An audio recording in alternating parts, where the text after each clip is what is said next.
신태용 감독이 이끄는 인도네시아는 베트남 원정에서 베트남을 3대 0으로 격파하는 마법 같은 승리를 또 경험했습니다. 한국과 태국이 일주일 사이에 서로 오가면서 홈과 원정 경기를 반복했던 것처럼 인도네시아와 베트남도 비슷한 일정으로 지난 21일에는 인도네시아 홈에서 경기를 하고 어제는 베트남 원정에서 경기를 치른 건데요. 인도네시아는 자국에서 있었던 홈 경기에서는 1대 0으로 한 골차 승리밖에 하지 못했는데 오히려 원정에서 3골을 폭발시키면서 더 나은 경기력을 보여준 겁니다. 원래 아시안컵 전까지 베트남의 피파 랭킹은 94위로 100위권 안쪽으로 진입한 상태였고 인도네시아는 146위에 불과해서 양 국가의 랭킹 차이는 50계단이 넘었죠. 베트남의 순위가 예상보다 높았던 때에는 당연히 박항서 감독의 공로를 빼놓을 수 없는데 박항서 시절에 부임 1년 만에 랭킹 100위가 됐고 2018년에는 동남아의 월드컵이라고 불리는 스즈키컵 우승까지 거뒀거든요.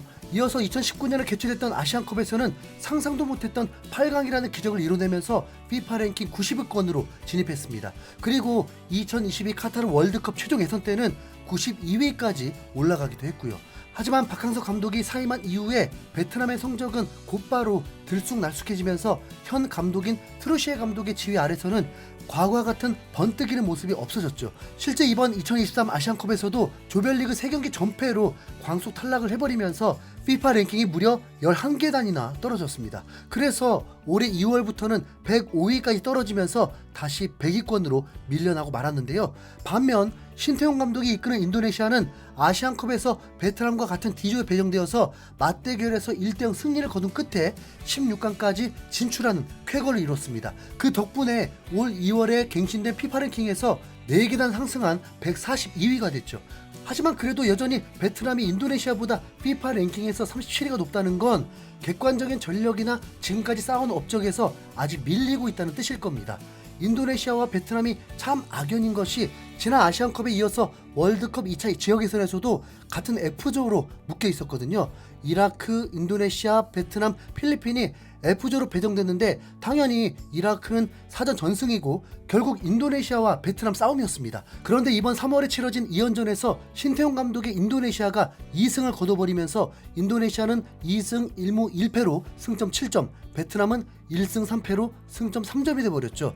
아직 2경기가 남아있지만 인도네시아가 이라크와 필리핀에게 모두 패배하고 반대로 베트남은 이라크와 필리핀을 모두 이겨야만 순위가 역전될 수 있다 보니까 인도네시아의 최종 예선 진출 가능성이 99.9%라고 볼 수밖에 없는데 양 팀의 지난 1차전 때부터 살펴보자면 인도네시아는 후반 7분에 스로인을 시작으로 선제골이자 결승골을 터뜨렸습니다. 후반전 시작과 동시에 교체로 들어온 수비수 프라타마 아르아는 롱스로인으로 유명한데 실제로도 롱스로인을 통해서 페널티 박스 안쪽까지 공 투입시키면서 베트남을 당황시켰습니다. 베트남 센터백 앞까지 공이 갔는데 당황했는지 뒷걸음을 치다가 클리어링을 못했고 이 공이 골대 앞에 있던 인도네시아 선수에게 향해서 그대로 골로 연결된 겁니다. 이후에 베트남이 뭔가 해보려고 했지만 애초에 포메이션부터 5백으로 나왔던 탓에 별 성과 없이 그대로 경기가 종료됐죠. 그리고 이번에 베트남 원정에서는 전반 8분 만에 인도네시아가 기선을 제압해버리면서 더욱 압도적인 경기를 펼쳤습니다. 코너킥 상황에서 인도네시아 23번 허브너에게 베트남 수비수들의 시선이 쏠린 사이에 뒤에서 달려온 센터백 이지스가 헤더골로 베트남의 골망을 뒤흔들었습니다. 이어서 전반 23분에는 인도네시아의 공격수 오라트만 고엔이 손흥민과 비슷한 느낌으로 골키퍼 다리 사이로 슛을 성공시켰죠. 패스가 아니라 개인 돌파로 수비를 뚫고 손흥민과 비슷한 위치에서 비슷한 슈팅을 통해서 추가골을 터뜨려서 놀랐습니다. 베트남은 자신들 홈인 만큼 끝까지 포기하지 않고 악착같이 인도네시아를 물고 늘어졌는데 후반전 추가 시간이 무려 11분이나 될 정도로 치열하게 싸웠지만 골이 없었습니다. 오히려 추가 시간 8분에 교체 투입된 인도네시아 공격수 사난타가 쐐기골까지 넣어서 최종 3대 0으로 마무리가 됐고요. 인도네시아의 코너킥 상황에서 흐른 세컨볼이 그대로 호키한 중거리 슈팅으로 연결됐는데 골대 앞에 인도네시아 선수 3명이 대기하면서 우당탕탕 끝에 공을 골대 안으로 밀어넣었죠. 그 과정에서 헤더슛이 골대를 맞추는 등 진짜 우당탕탕이라는 말로밖에 설명이 안 되는데 어쨌든 그렇게 경기가 끝났습니다. 중계 카메라는 인도네시아의 쐐기골까지 터지자 베트남의 트루시에 감독을 잡아줬는데 하얗게 샘머리는 산발이 되어 있고 넋이 나간 듯이 다 포기한 표정이었습니다. 트루시에 감독은 박항서 감독의 후임으로 어쩌면 독이 든 성배 같은 자리를 맡게 됐는데 일본의 국가대표팀 감독을 포함해서 나이지리아, 남아공, 카타르, 모로코 등 많은 국가대표팀 감독직 경험이 있는 인물입니다. 뿐만 아니라 중국 리그 경험도 있고 베트남의 연령별 대표팀 감독도 맡았다 보니까 박항서 감독의 후임으로 낙점된 건데요. 작년 2월에 공식적으로 베트남 성인 대표팀과 U23 대표팀을 같이 맡게 됐고 2026년까지 장기 계약을 맺으면서 월드컵 본선까지도 바라본 감독이었습니다. 하지만 작년 10월 중국전을 시작으로 A매치를 총 11경기 치렀는데 그 중에 승리한 경기가 딱 한 경기밖에 없으면서 많은 비난을 받을 수밖에 없었고 결국 인도네시아와의 2연전에서 모두 패배하면서 어제부로 감독직에서 잘렸습니다.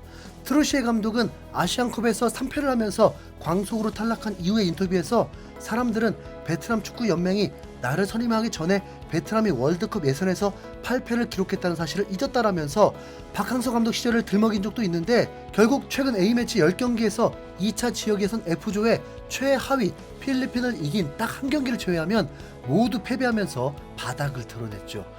베트남으로서는 박항서 감독 시절이 간절하게 생각날 수밖에 없는데요. 반면 인도네시아는 신태용 감독 선임 이후에 한국인 감독의 매직을 제대로 경험하면서 신바람이 난 상황입니다. 신태용 감독은 지난 아시안컵부터 시작된 베트남과의 3연전에서 모두 승리를 거두면서 엄청난 성과를 내고 있는데 이번 경기를 앞두고 인도네시아 매체인 데티 스포츠와의 인터뷰를 통해서 승리를 향한 집념을 드러내기도 했습니다. 이번 베트남전이 올해 인도네시아에게는 가장 중요한 경기가 될 수 있다.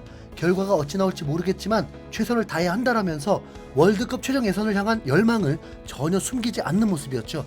지난 카타르 월드컵 때 인도네시아의 성적은 단 1승도 거두지 못한 1무 7패였는데 신태용 감독 부임 이후 2차 예선을 넘어 최종 예선까지도 갈 수 있다는 희망이 생긴 겁니다. 괜히 제2의 박항서 감독이라고 하면서 신태용 매직을 외치는 게 아닌 거죠. 베트남 매체인 봉다 플러스에서는 신태용 감독의 계약을 주목하면서 신태용 감독은 월드컵 아시아 2차 지역 예선에서 베트남에 승리한다면 연봉이 2배 올라 최대 370억 동에 달하는 재계약을 체결할 수 있다. 신태용 감독의 계약은 2024년 6월에 만료된다. 현재 양측은 추가 연장 의사가 없지만 2차 예선의 결과에 따라 그의 미래가 크게 달라질 수 있다라면서 베트남전 결과에 따라 신태용 감독의 계약이 더 연장될 수 있다고 봤는데요. 370억 동이면 한화로 약 20억 원에 달하는 매우 큰 금액입니다. 한국에서 외국인 감독에게 주는 연봉 못지 않은 상당한 금액이라고 할 수 있는데 현재 한국의 정식 감독이 아직 없는 상황에서 신태용 감독의 계약이 끝나면 한국 대표팀을 맡기자는 의견도 꽤 많거든요. 솔직히 인도네시아와 한국을 비교하면 한국이 더 매력적인 것도 맞고요. 한국 감독직에 대한 욕심도 내비쳤던 만큼 신태용 감독의 선택에 귀추가 주목되는데 여러분은 신태용 정식 감독이 어떠신지 댓글로 많은 의견 부탁드립니다. 축협이 20억 줄 리는 없고 그냥 거기 계시는 게 이상 흰수염고리였습니다. 감사합니다.